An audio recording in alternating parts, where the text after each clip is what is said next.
Gold trusted gold buyers. మీరు తాకట్టు పెట్టిన బంగారాన్ని విడిపించి ఈ రోజు ఉన్న మార్కెట్ ధరకు కొనబడను.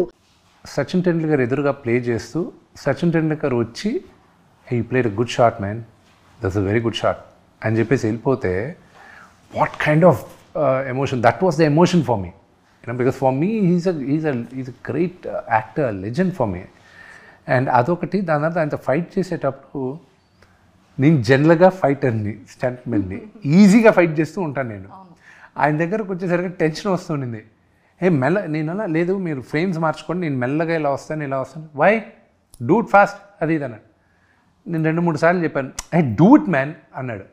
నేనన్నా అంకిల్, నేను మీరు అయితే నేను నా కాన్ఫిడెన్స్లో వెళ్తాను, మీ టైమింగ్ ఆయన టైమింగ్ ఎక్స్ట్రాడినరీ ఫైట్లో, మీ టైమింగ్ నాకు భయం అంకుల్. రెండోది ఏంటంటే పొరపాటున నా వల్ల ఒక చిన్న స్క్రాచో లేకపోతే ఒక చిన్న దెబ్బ తగిలింది అనుకోండి, తిరిగి ఇండియాకి నేను వెళ్ళలేను అంకిల్, న్యూజిలాండ్లోనే ఉండిపోవాలి పర్మనెంట్ రెసిడెన్సీ తీసుకొని. ఎవడు రానివుడు వచ్చానంటే కొడతారు, నన్ను ఎత్తుక్కుంటూ వస్తారు కొట్టడానికి. ఇంకా మలయాళీ అన్న ప్రతి ఒక్కడు నన్ను చంపేయడానికి ఫిక్స్ అయిపోతారు.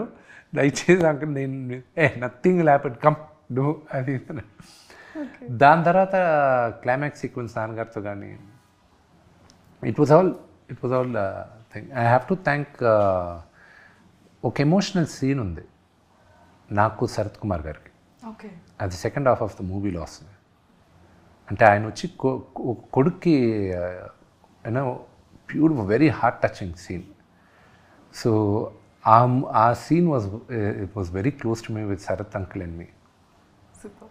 అండ్ నాన్నగారు వాచ్ చేసే ఉండుంటారు ఫిల్మ్ అంతా కూడా. సో మరి నాన్నగారు ఏమన్నారు? He loves it. నాన్నగారికి విపరీతంగా ప్రేమించేశారు సినిమాని. సో ఐఎమ్ లైక్ ఆయన ఎక్స్పెక్టేషన్స్కి రీచ్ అవ్వాలి ఇప్పుడు, ఆ టెన్షన్ ఉంది నాకు. అండ్ 27వ తేదీ ప్రజలే ప్రతీక్ష దైవాలు, వాళ్ళు చూసి వాళ్ళు బ్లెస్ చేయాలి మమ్మల్ని. లేదు సార్, అందరికీ కూడా సాంగ్స్ దగ్గర నుంచి చాలా మీరు రిలీజ్ చేసే ప్రతి ఒక్క టీజర్స్ కానీ, అందరికీ పిక్చర్స్ కానీ, పోస్టర్స్ కానీ చాలామందికి చాలా చాలా బాగా నచ్చింది.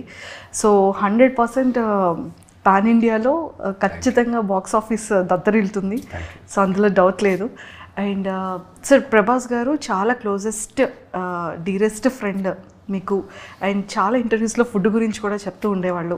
సో మరి న్యూజిలాండ్లో మరి మీరు ఎలా ప్రభాస్ గారికి? ప్రభాస్ మాత్రం నేను ఇండియాలో చేయాల్సి వచ్చింది, బికాజ్ ఆయన portion okay we had to do it in the studio. But of course I brought my chefs on లొకేషన్లో కుక్ చేయించాను నేను అందరితో. నాకు జనరల్గా నాకు ఫుడ్ వచ్చి ఆన్ లొకేషనే కుక్ చేస్తారు. నాకు ఒక నా లాస్ట్ 5-6 ఇయర్స్గా నా సెటప్ నేను పెట్టుకొని నా క్యారవాన్, కుకింగ్ క్యారవాన్ వస్తుంది. They cook. I like eating, I like my food. నాకున్న ఒకే ఒక వాయిస్, నేను తాగను, స్మోక్ చేయను, ఐ డోంట్ పార్టీ. నాకున్న ఒకే ఒక interest eating food. Super sir. So Prabhas sir